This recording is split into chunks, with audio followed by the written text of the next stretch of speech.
आपने हमारे चैनल को अभी तक सब्सक्राइब नहीं किया है तो सब्सक्राइब कर दीजिए, बेल आइकन घंटी भी दबा दीजिए ताकि आपको नए से नए वीडियो देखने को मिल सकें।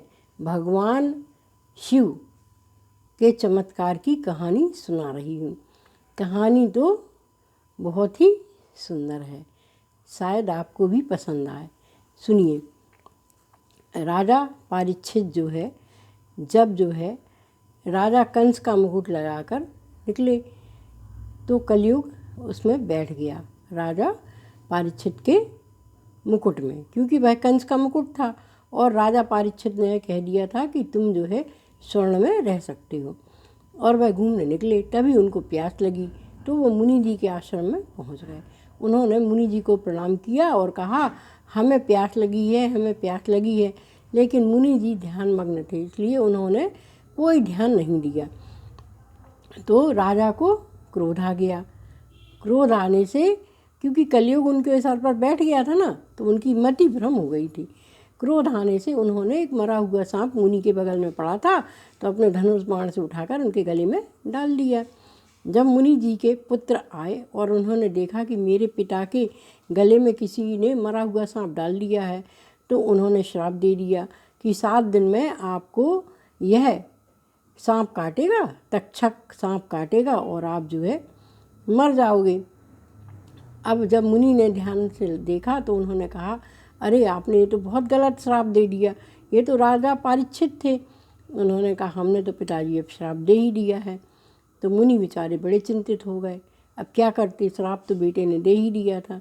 इस बात की जानकारी जब कि राजा को मालूम हुई तो उनके पुत्र जन्मेजय ने सर्प यज्ञ करवाया कि जितने सर्प हैं हम सबको मार देंगे तो हमारे पिता के गले में तक्षक सांप कैसे काटेगा हमारे पिता को। और उन्होंने यज्ञ को शुरू करवा दिया। यज्ञ शुरू हो गया।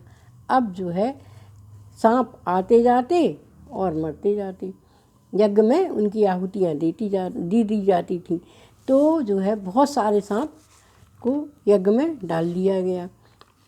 अब कालकोटि नाम का सर्प था, उसने देखा कि सारे ही सर्प मर जाएंगे तो क्या होगा, तो वह गया जंगल की तरफ भाग गया। जंगल में उसको कुछ भी नहीं दिखा, एक शिवजी की पिंडी दिखी तो वह जाकर उनके सामने ही बैठ गया और बहुत दुखी मन से था। तो दुख से वह जाके शंकर जी से गोल गोल पिंडी दिख के उसमें लिपट गया। अब भगवान बहुत देर तक देखते रहे पर वह उनको छोड़ के कहीं नहीं गया। तो जो है भगवान प्रकट हो गए और भगवान ने कहा भाई आप इतने दुखी क्यों हो।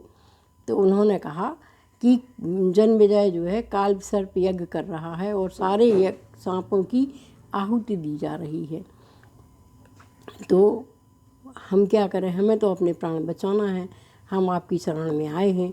तो भगवान ने कहा ठीक है, अब तुम हमारी शरण में आ गए हो तो तुम हमारे गले में हमेशा ही रहोगे, हम आपको कभी अलग नहीं करेंगे।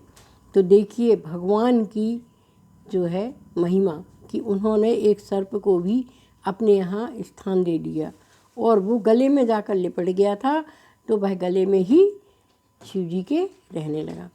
शिवजी ने उसको अपना लिया और वह जो है यज्ञ में आहुति में जाने से बच गया। ऐसे हैं हमारे श्री शिव शंकर जी भगवान। हम सब लोगों को उनका भजन पूजन बड़े ध्यान से करना चाहिए। उनके ध्यान करने से हमारे सारे कष्ट भगवान स्वयं ही हर लेते हैं, क्योंकि ब्रह्मा जी तो ब्रह्मलोक में रहते हैं और विष्णु भगवान विष्णु लोक में रहते हैं और शिव शंकर जी ही कैलाश पर्वत पर निवास करते हैं। अतः धरती पर ही रहते हैं और वो ही इस संसार का भार हरण उठा सकते हैं, हमारा दुख हरण कर सकते हैं। इसीलिए सबको प्रेम से कहना चाहिए श्री शिवाय नमस्तुभ्याम, श्री शिवाय नमस्तुभ्याम, श्री शिवाय नमस्तुभ्याम। भोले सब दुख काटो हमारे, भोले सब दुख काटो हमारे।